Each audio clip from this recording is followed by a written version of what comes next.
Great. Thank you so much for having me.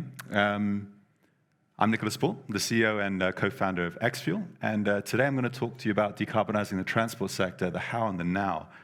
I may have bitten off a little bit more than I can chew over the next 15 minutes, but essentially we're going to talk about what we think the right approach is, the different solutions, and then of course a little bit about what we do and how that fits with the track that we are in here, which is carbon removal as well. So a little bit about the challenge. We're talking about 7.65 gigatons of CO2 in 2021 in the transport sector, and that is growing. That's 21% of global CO2 emissions.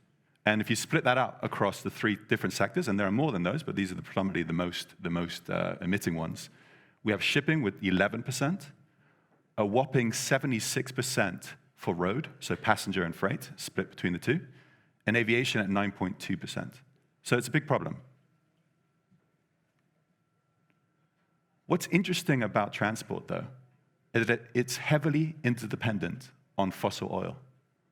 60% of oil consumption is used for transport. And 91%, and actually 91% of the energy that is in transport is still coming from fossil oil. So what we're trying to say is that we're definitely not on track in taking that dependency off, as exemplified by the IEA's website, basically saying not on track at all. So let's talk about the how and the now. So at XFuel, surprisingly, we believe that we should be electrifying everything we can. Absolutely everything we can. It is the most efficient use of renewable energy. It has high energy production efficiencies and overall efficiencies throughout. And it makes basically the best use of our precious renewable energy that we have today. It does require major infrastructure and consumer changes, but I think we're well on our way to that. I think the expectation is now, when projections, 60% of EV sales by 2040. So it's not all the way there, but it's definitely getting there. And that's new projections as of last month. What modes of transport does this cover today? We're talking about passenger cars, obviously, regional trucks, light good vehicles, potentially medium good vehicles, buses, and then on the marine industry, we have local ferries, inland vessels, and in aviation, there's doing some good work in light aircrafts and short-haul aviation.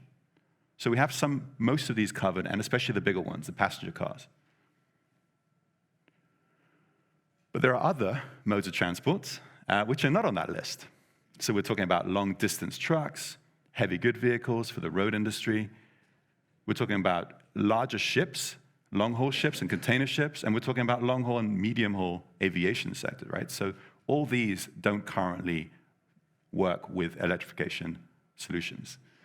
There is obviously battery technologies developing fast, but we're going to need major improvements on energy density, power-to-weight ratios, usability.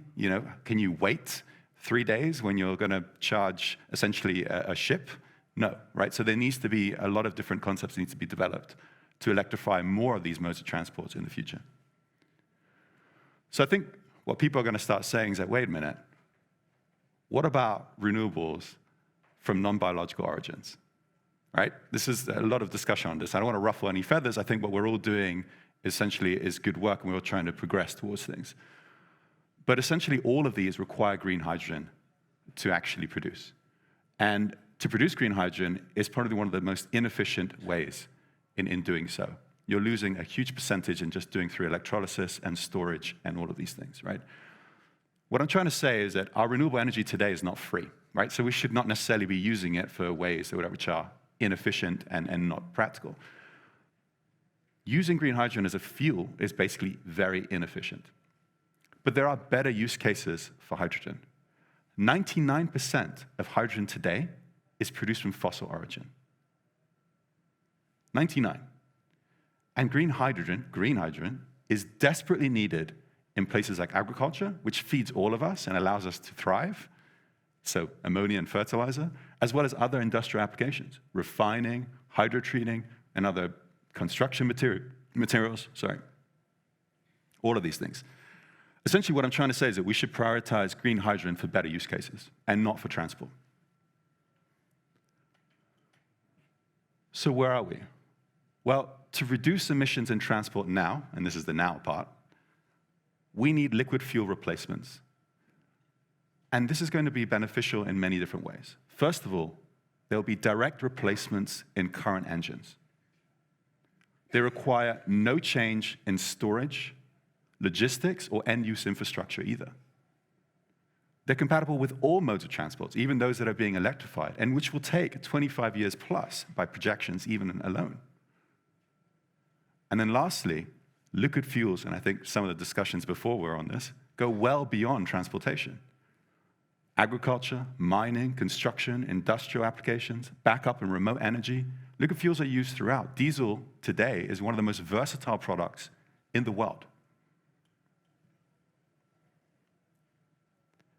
But this is where it gets complicated. Not all liquid fuel replacements are the same. So I think what I'm trying to demonstrate here is it's a complex landscape of what is currently available in the market. We've got first-generation biofuels, basically based on crops, which clearly have issues on sustainability, directly impacting indirect land use change. Of course, on the cost level, as what we're trying to see, and you probably can notice, the more sustainable and the more scalable, the more expensive. Basically the main issue here.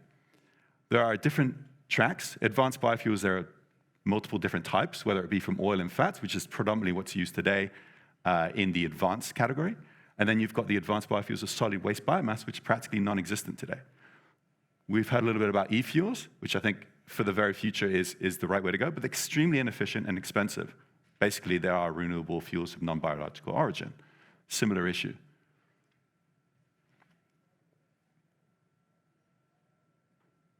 So what do we do? So XFuel produces sustainable drop-in fuels. We also do carbon removal. Otherwise, I wouldn't be on the carbon removal track. I just snuck in just to be able to talk to this. So we developed our own technology pathway, different to what you've just seen in those lists there, that efficiently uses solid waste biomass and recycled carbon to produce sustainable drop-in transportation fuels.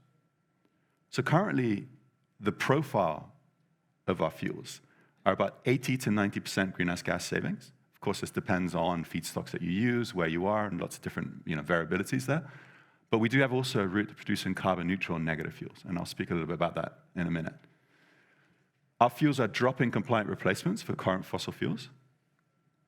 Our production costs are competitive with other fuels on the market, and our capital costs can be up to 5 times less for the same production of other technologies that are currently out there.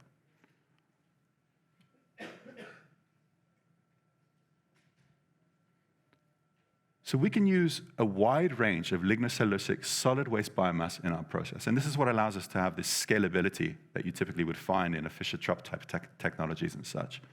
Forestry residues, agriculture residues, and construction and manufacturing residues as well. We've tested 50 to 100 different materials. We obviously have to take into account, and being a sustainable fuels producer, we are regulated in a different way than typically. It's not a voluntary regulation, it's a mandatory one. Especially if you want credits and incentives. And so, all feedstocks have to be, ICC certified or ISP certified, meaning they come from sustainable sources. It's a very important point of that. Currently, we're able to produce 2 types of fuels, and we are under development of the last, let's say, aviation fuel. They are essentially the direct replacement of their fossil fuel counterparts. What do I mean by this? So in the shipping sector, we're producing ISO 8217 compliant fuel. That is a fossil fuel standard. That is not a biofuel standard. So very different. We have high energy densities and high calorific values, which is basically what most people are looking for, especially in these kind of sectors. On the road fuel side, we can produce EN 590, which is diesel that you get in the petrol station, essentially the same standard as a fossil diesel. We also have proprietary desulfurization technology to achieve that, because we have to desulfurize that beyond certain regulatory requirements.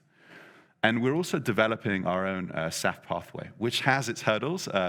Just as on a discussion about that previously on the main stage. But yes, we are developing this, and we're looking for fast-track certification, which basically allows us to blend up to 10%. We're lucky enough to be working with, in some way, whether it be in testing our fuels or collaborating with a lot of different people in the space, which has been helpful. So we talked about fuels. We didn't talk about carbon removal, which again is why I think I'm on this track. So there are many different types of carbon removal, let's say, methodologies. Most of you probably be aware of this. But just to run through these, we have nature-based solutions, so afforestation and reforestation, technology-based solutions, so direct air capture like Climeworks, doing good work there, bioenergy with carbon capture and storage, and then enhanced natural processes, whether it be enhanced weathering of minerals like Undo, doing great work as well, and biochar and bio, such as carbon culture and charm industrial. So there's quite a lot of different areas we can work in. The reason why we mention this now is because we also produce biochar in our process. And this allows us to do quite a different things. It allows us to essentially sequester, obviously carbon, but also integrate them into various different materials, whether it be agricultural, industrial materials. So we've tested integration into cement and asphalt, improving the properties of those industrial materials, and then eventually, potentially, avoiding even more greenhouse gas savings, or essentially saving more in those industries in themselves. Agricultural applications as well for soil amendment and enhancement, and also substituting coke and steel. So all of good stuff and great work. In this case, what's interesting is being able to allocate this. So we obviously have a choice. We can sell carbon credits, but we can allocate these savings to the fuel, which actually is very interesting, because we could essentially get to a carbon negative fuel as well.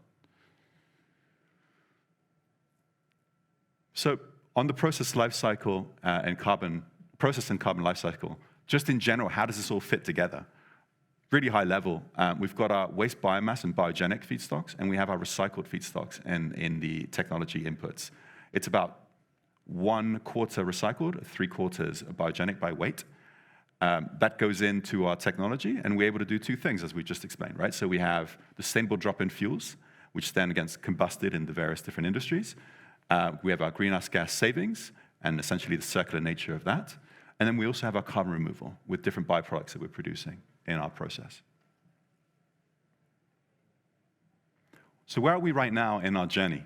So we have a demonstration plant, which shows this process, of course. And this can actually produce up to about 1,000 metric tons a year. It has about 150, a maximum of about 150 liters per hour production. And our approach to scaling this up is very much a modular approach, and that has very different reasons for that, both technical and also commercial. It allows us to do quite smaller pilots. If you are in the industry, on the fuels industry, and you're talking to a large shipping company, and you're saying we're going to do 16,000 metric tons, that is a drop of an ocean for these kind of, let's say, industries. So, especially in the aviation side as well. So I think it has benefits in that we can scale up slower and show the commerciality of these things. But of course, then you have to get the interest of off-takers as well. So I think the last point that I just want to make in the how and the now is what we've found is that we are all learning. And the best way of achieving what we need to achieve on our net zero objectives and carbon neutrality is to collaborate. It is no better way of doing this, because this is a complex landscape with new materials, new technologies, and not everyone has the answers here. So my perspective is that we should all be talking, and I do seek collaborations, obviously investors and assisting our global-wide ambitions. But we are talking to a number of different companies and people and government agencies and startups, and I think that is the right approach to achieving our objectives. So that's it for me. If there is any other questions after, please come have a chat with me. But yeah, thanks a lot.